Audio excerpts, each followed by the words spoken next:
अगर आप मेरे व्हाट्सएप ग्रुप से जुड़ना चाहते हैं दिए गए नंबर पर आप मेरे को मैसेज। तो देखो इमेज कैसे बनेगी यहाँ पे मैंने बता देता हूँ। हाँ, सबसे पहले तो हम ऑब्जेक्ट को क्या अलग अलग जगह पे रखेंगे और उस हिसाब से क्या इमेज बनेगी।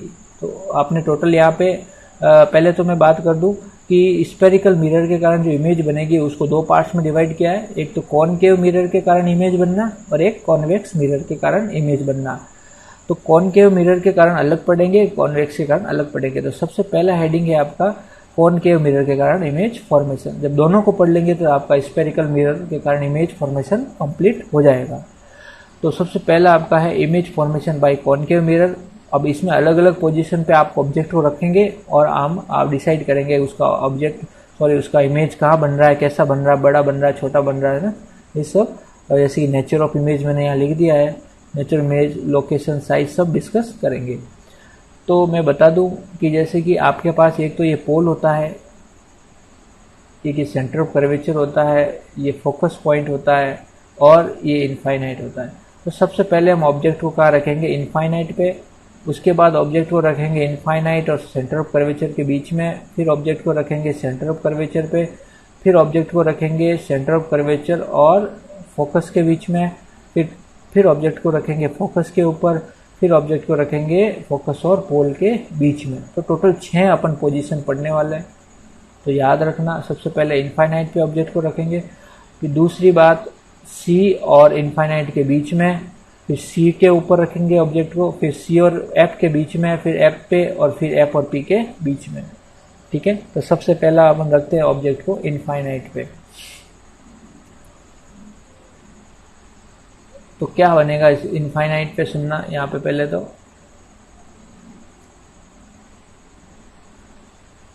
ये कॉनकेव की बात कर रहे हैं तो कॉनकेव बना लेते हैं। ये आपका क्या है पी, ये सी और ये एफ। तो इनफाइनाइट पे पड़ा है तो वहां से आने वाली जो लाइट रेज होगी वो भी पैरेलल होगी आपस में, ये आपको पता होना चाहिए। तो मान लेते हैं दो रेज से अपना काम हो जाएगा, आपकी इमेज बन जाएगी। तो हम सिर्फ 2 रेज ही लेंगे। तो वो कैसे होगी कि जैसे कि ये पहली रेज अगर आई यहाँ पे पोल पे आके टकराती है तो रूल नंबर 4 क्या कहता है, सेम एंगल बनाती हुई क्या करेगी, निकल जाएगी। इसका मतलब यहाँ पे ये ऐसे निकल जाएगी। ठीक है, अगर ये थीटा है तो ये भी क्या है, थीटा ऐसे निकल जाएगी। और पैरेलल आती हुई रेस बनानी है, क्योंकि इनफाइनाइट से रेस कैसे आती है, पैरेलल आती है। अगर फोकस से होके गुजर रही है तो आपको पता है रूल नंबर 2 क्या कहता है, फोकस से होके गुजरेगी तो वो पैरेलल हो जाएगी किसके, प्रिंसिपल एक्सिस के। इसका मतलब यहाँ पे आके टकराई और ये आपकी क्या हो गई, पैरेलल हो गई। ये पैरेलल चली गई यहाँ पे।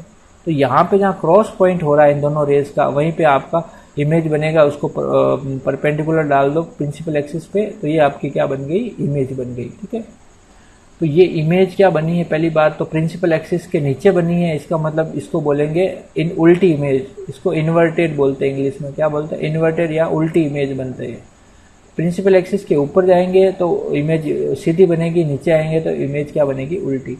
और एक और चीज़ कि ये जो मिरर है आपका, इस मिरर के अगर लेफ्ट साइड में अगर इमेज बन रही है तो वो आपकी रियल इमेज बनेगी, और अगर इस मिरर के राइट साइड में इमेज बन रही है तो वो आपकी कैसी बनेगी, इमेजनरी। ठीक है, तो रियल इमेज बन रही है यहाँ पे देखो, क्योंकि लेफ्ट में बन रही है। और यहाँ पे देखो तो क्योंकि इनफाइनाइट पे आपका ऑब्जेक्ट जो है बहुत बड़ा होगा और यहाँ पे उसके कंपेयर में छोटी सा लेंथ है ये, इसका मतलब आपका इमेज जो है वो वेरी स्मॉल बन रही है, हाईली डिमिनिश्ड मतलब वेरी स्मॉल। ठीक है, तो मैं यहाँ पे वापस सारा कुछ लिख देता हूँ। देखो मैंने लिख दिया व्हेन ऑब्जेक्ट एट इन्फिनिटी, तो इन्फिनिटी पे ऑब्जेक्ट रखा तो 2 पैरेलल रेज आई। अगर पोल पे आके टकराई तो सेम एंगल बनाती हुई क्या कर गई, निकल गई।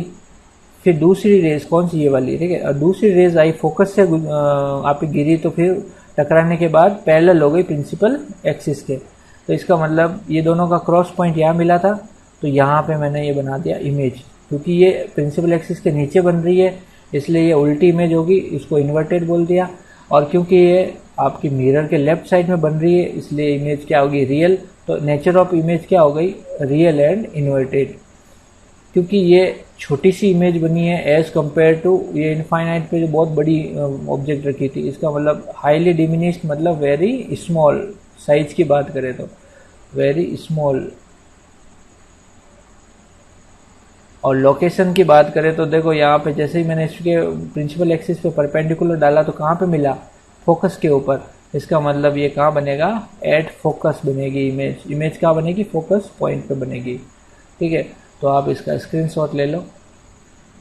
ठीक है, तो इनफाइनाइट पे होगी तब कहाँ बनेगी, फोकस के ऊपर, उल्टी इन्वर्टेड मतलब रियल और एट हाईली डिमिनिश्ड। तो अब आगे बढ़ते हैं, क्या होगा। अब हम कहाँ पढ़ेंगे, देखो इनफाइनाइट हो गया। अब अपना ऑब्जेक्ट अगला होगा इनफाइनाइट और सी के बीच में रखेंगे ऑब्जेक्ट को। फिर अगला सी पे, फिर सी और एफ के, फिर सी पे सॉरी फिर एफ पे, फिर एफ और पी के बीच में। तो अगला होगा आपका सी और इनफाइनाइट के बीच में। When object is placed between centre of curvature C and infinite. तो ये आपका इनफाइनाइट है और ये आपका सी है, इसके बीच में आपका ये ऑब्जेक्ट पड़ा है। तो कैसे बनेगी देखना।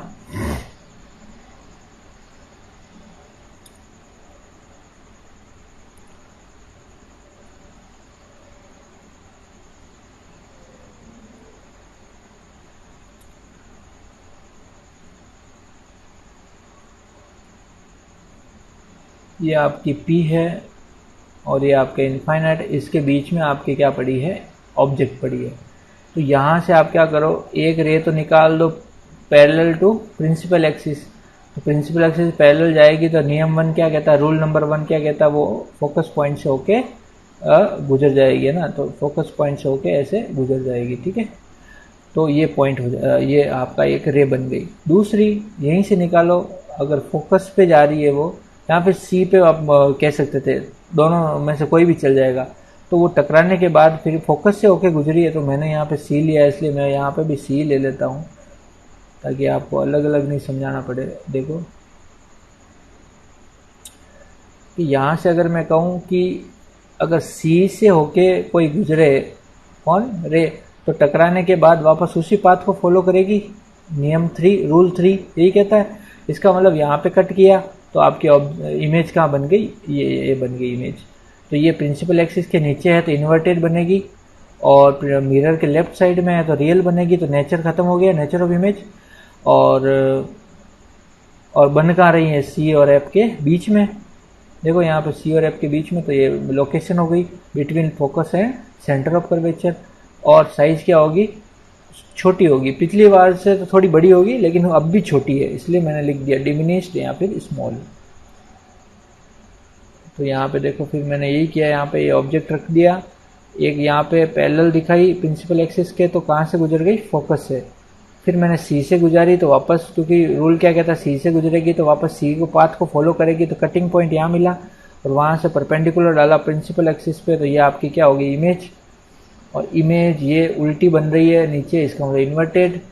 लेफ्ट साइड में बन रही है इसलिए रियल, और बन कहाँ रही है, सी और एफ के बीच में, और छोटी है इसलिए डिमिनिश्ड।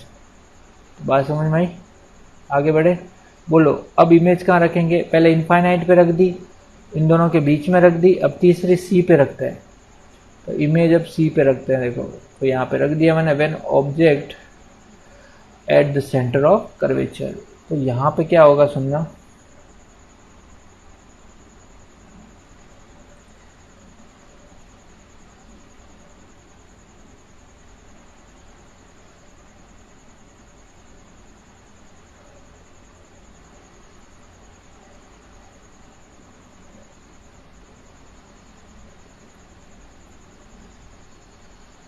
तो यहाँ पे सुनना, ऑब्जेक्ट को कहाँ रख रहा हूँ मैं, सेंटर ऑफ कर्वेचर के ऊपर। तो वही काम, पहले देख, पैरेलल रेज निकाल दो। तो पैरेलल है प्रिंसिपल एक्सिस के, तो कहाँ से गुजरेगी, फोकस से होके गुजर जाएगी। दूसरा, फोकस से गुजार लो, तो फोकस से गुजरी है तो टकराने के बाद पैरेलल हो जाएगी प्रिंसिपल एक्सिस के, तो ऐसे गुजर जाएगी। यहाँ पे आके क्रॉस पॉइंट मिला, यहाँ परपेंडिकुलर डाला, तो ये आपकी इमेज बन गई। अब ये इमेज जो बनी है वो नीचे बनी है इसलिए इन्वर्टेड होगी, लेफ्ट साइड में बनी है इसलिए रियल होगी, और साइज इसकी और इसकी हाइट सेम है, इसका मतलब इमेज की जो साइज होगी सेम एज दी ऑब्जेक्ट बनेगी। और कहाँ बनेगी, सी पर ही बनेगी, at the centre of curvature. बात समझ में आ गई ना। तो यहाँ पे लिख देता हूँ मैं, कि ये सी पे मैंने रख दिया ऑब्जेक्ट को, तो एक रे निकाले पैरेलल टू प्रिंसिपल एक्सिस, तो टकराने के बाद फोकस से चली गई। फिर दूसरी निकाली मैंने फोकस से। अब भाई आप बोलोगे यहाँ पे सर क्रॉस हो गई ना, हमें देखना है रिफ्लेक्टिव जो रेज है वो कहाँ क्रॉस हो रही है। ये तो इंसिडेंट और रिफ्लेक्टिव आपस में क्रॉस हो रही है, तो ये टकराने के बाद ये है आपकी रिफ्लेक्टिव, तो ये और ये आपस में कट कहाँ कर रही है, यहाँ पे। इसका मतलब इमेज कहाँ बनेगी, यहाँ पे। और ये हाइट सेम है, इसका मतलब साइज सेम है, और नीचे बन रही है इसलिए इन्वर्टेड। ओके, इन्वर्टेड और लेफ्ट में बन रही है इसलिए रियल, और बन कहाँ रही है, सेंटर ऑफ कर्वेचर पर। ओके, तो आगे बढ़े। अगला बोलो कहाँ रखेंगे। अब इमेज को सी के आगे बढ़ाएंगे तो सी और एफ के बीच में कहीं रखेंगे यहाँ पे। तो देखो, when object is between centre of curvature and focus, तो सी और एफ के बीच में रख दिया मैंने। तो यहाँ पे कैसे बनेगा सुनना।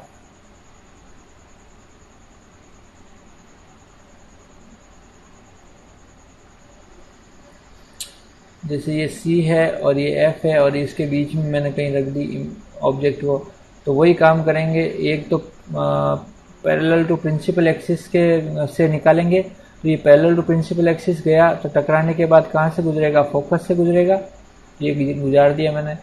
और दूसरा मैं निकाल लेता हूँ फोकस से, तो फोकस से अगर गुजरा है तो टकराने के बाद क्या हो जाएगा, प्रिंसिपल एक्सिस के पैरेलल हो जाएगा, तो ये ऐसे हो जाएगा। और ये पॉइंट आया है यहाँ पे कहीं, मतलब इनफाइनाइट और सी के बीच में कहीं इमेज बनी है, तो इमेज की लोकेशन हो गई इनफाइनाइट और सी के बीच में, तो ये हो गया location in between C and infinite. और देखा जाए तो ये साइज जो है इसके कंपैरिजन में बड़ी है, इसका मतलब आपकी इमेज जो है वो एनलार्ज बनी है, बड़ी। और अब भी ये नीचे है मतलब इन्वर्टेड, और अब भी ये लेफ्ट में है, इसका मतलब रियल। तो बात समझ में आ गई ना। तो मैं यहाँ लिख देता हूँ क्या है कि जब ऑब्जेक्ट को आप C और F के बीच में रख दिया, तो यहाँ से एक पैरेलल गई प्रिंसिपल एक्सिस के, तो टकराने के बाद आपकी फोकस से गुजरेगी, तो मैंने गुजार दी।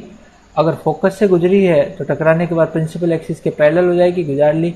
आके यहाँ पे टकराई दोनों, और यहाँ पे परपेंडिकुलर डाला, तो ये जो हाइट है, ये जो इमेज बनी है वो नीचे है, इसका मतलब इन्वर्टेड, लेफ्ट में आई है, इसका मतलब रियल। और ये देखो हाइट इससे तो बड़ी है ना, इसका मतलब एनलार्ज। और बनी कहाँ है इमेज, ये इनफाइनाइट और सी के बीच में।